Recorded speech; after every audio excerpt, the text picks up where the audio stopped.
I'm Corbett Wall with DV Auction, here with your feeder flash for Wednesday, September the 14th. Happy birthday to the youngest of my three daughters, Channing.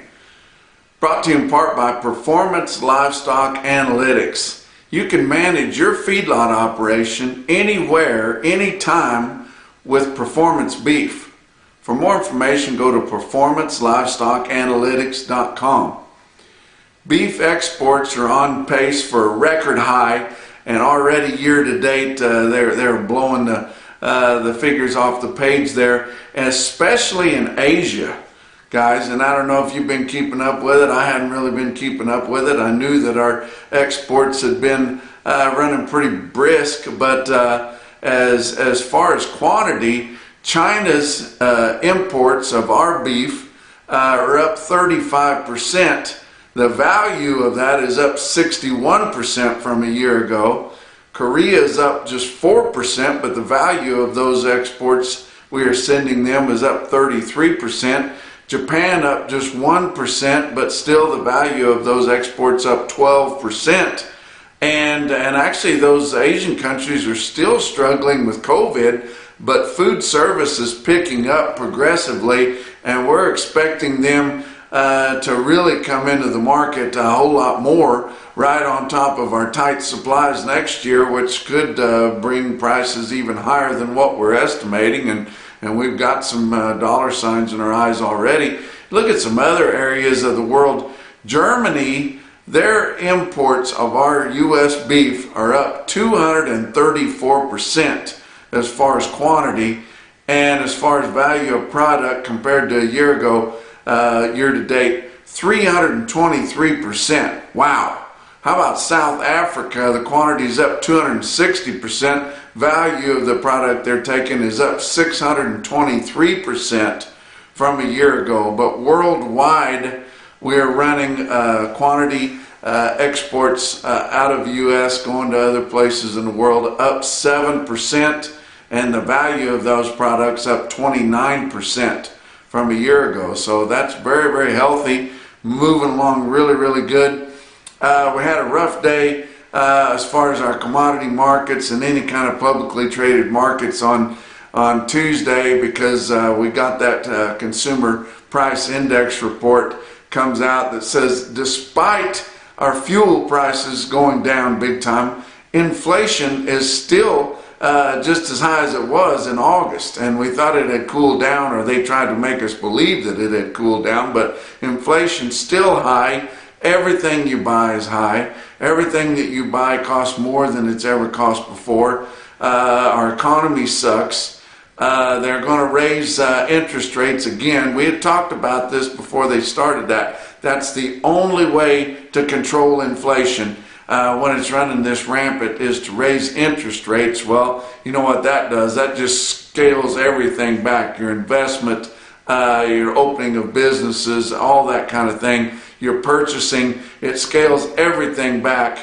And stock market didn't like it. Stock market was down 1,276 points. That's the worst it's been down in one day in 2 years. So you can imagine that your commodity markets were going to be down, and they were down hard. Look at your cattle futures. October live cattle down 95 cents on Tuesday, settling at 144.80. December was down 90 cents at 150.45. Your back months on live cattle down 45 cents to down 85 cents. September feeder cattle down 207 at 179.45. It's back under 180, just like our index, cash index levels have reached because our market's just been backed up this week. But you look at your October feeder cattle futures down 260 at 180.52. Just a few sessions ago, your October feeder cattle were trading way up in the mid 180s, and now just at 180.52. Your back months on feeder cattle down $1.10 to down 245. Corn was actually down after being up 11 cents on Monday, but Tuesday corn down 3 1/4 cents, closing regular trading at 6.92 3/4. Soybeans were down 9 1/2. They had kind of overdone it on Monday. settling regular trading at 14.78 3/4 on your soybeans, and both beans and corn, that's your new crop months. Talk about your fat cattle trade. Really didn't see too much other than a brick and mortar sale on Tuesday, but of course Colorado's confidential. We'll never know what goes on over there. Iowa sold 400 head at 143. Nebraska just had one odd deal there. It was dressed FOB, which is not the norm. It's usually dressed delivered, but at 228. That was in the range of your dress delivered from last week. Kansas and Texas had no confirmed sales on Tuesday, but Stockman's Livestock in Yankton, South Dakota had a snappy sale. Their conventional cattle, just the regular straight up cattle without any bells and whistles, sold steady to 50 cents higher, or steady to firm, however you want to call that, from 142.75 to 150. So most of those cattle will be selling at a premium to what you could get in the country. Your drug-free or non-implanted cattle up to 157 1/4. But what I thought was interesting, as I heard it reported to me, is they did have one major there that always attends, but usually just picks around and tries to cream some really top grading cattle. They set their satchel down and buy like 25 pot loads of cattle. Now, did they do that because they got excited in all the auction atmosphere and got carried away? No, they did it because they needed the cattle, guys. Box beef cutout values were lower, and quite a bit lower, on Tuesday after being higher on Monday and higher on Monday morning. But after we got all that economy news, they backed off big time. But choice cuts down 228 at 256.66. Your grading continues to plummet. Not very many cattle grading the way they want to sell them right now, but that's just a continuation, and our carcass weights continue to run really heavy. Select cuts down 218 on Tuesday afternoon at 233.58. Your slaughter is running at a really good clip. Just the first 2 days of the week, 253,000. We can't compare with last week because we had that Monday holiday, but compare it to a year ago, that's up 20,000 already, just the first 2 days of the week. So going along pretty good. Talk about what else is going on. Every month we feature one sale barn market that's been doing their customers a good job and marketing cattle in the auction way in a competitive nature and doing a really good job. This month, your market of the month to be recognized is Bluegrass Stockyards in Lexington, Kentucky. Now that's, I call it the flagship location. That's the pretty new. It's just a few years old, and I mean second to none as far as impressiveness of the facility there. All under roof like they are over there in that part of the country in the east. But my gosh, just second to none. Everything is just perfect there. But that's a flagship location. They actually have an exchange building in the front. They actually have a museum there where school children can come in there and learn about cattle and things like that. They've got a commodity office in there. They've got a Western store in there. They've got a auction service office in there. They've got a lot of nice things in that office building, in that whole structure there at Bluegrass Lexington. They built it to be there for a long, long time. Needed to replace the bluegrass that burnt there several years ago. But Bluegrass Lexington, that's where Jim Akers, general manager of all the Bluegrass Stockyards, has his office there. But they've been doing a really good job making stick-out sales regularly here on Feeder Flash, and congratulations to them for being the market of the month. Talk about your feeder cattle market, your real-time index on DV auction. Late in the day on Tuesday, sitting at 178.94. That was down 83 cents, and we've been losing ground on our index levels here, just like we did on the board. But talk about some of your big sales on Tuesday. How about Ozarks Regional Stockyard in West Plains, Missouri? 3,100 head through the ring, another 600 plus on their in-house video that they do with help from DV Auction, and man, does that deal really worked for them. Doesn't slow them down a bit.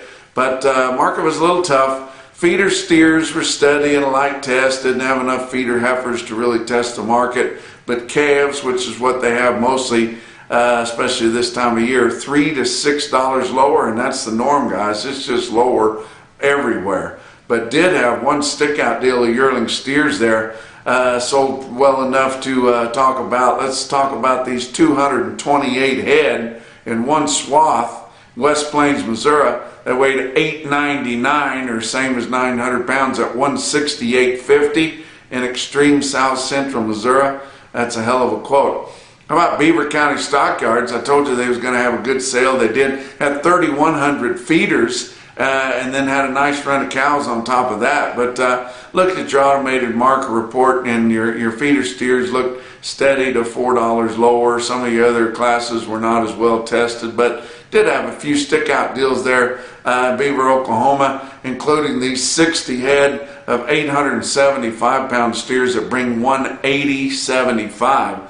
Another stick-out deal way out west. How about Seven Rivers Livestock Commission in Emmett, Idaho? That's my buddy Eric Dries there, and he actually called and told me about these this load of steers here, and he said, you know, when I saw them, I thought, oh my God, those must have been home raised, first time to town, just knock your eyes out kind of a deal. And he said, no, they were actually put together right there at Seven Rivers Livestock. He said, wouldn't call them plain, but they sure weren't the fanciest things in the world. They were just hard yearling cattle and been well backgrounded there. 79 head of them weighed 770 at 187.50 in Emmett, Idaho, guys. Get a load of that.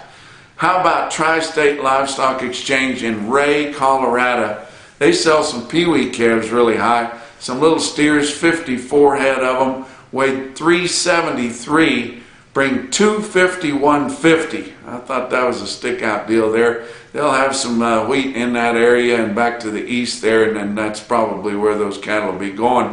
Talk about another impressive calf quote up further north. Imperial Auction Market in Imperial, Nebraska sells a load, 100 head, 532-pound steers at $239.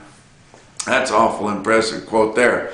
But I want to talk about one of our quotes on our Western Video Market. I've been talking about the Western Video Market. We're having that big sale up there in Nebraska. It was an all-day Tuesday sale, but just one-day sale. But they had some impressive quotes on there. And then they did have some of those program cattle that just bring those ungodly prices. And I want to talk to them about them. Bengard Ranch is there, and that's in Taylorsville, California.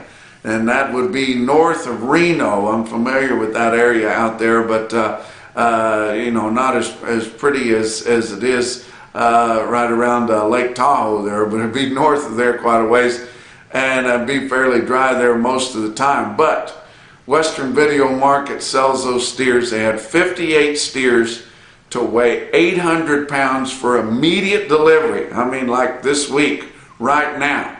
They had every bell and whistle you could put on them.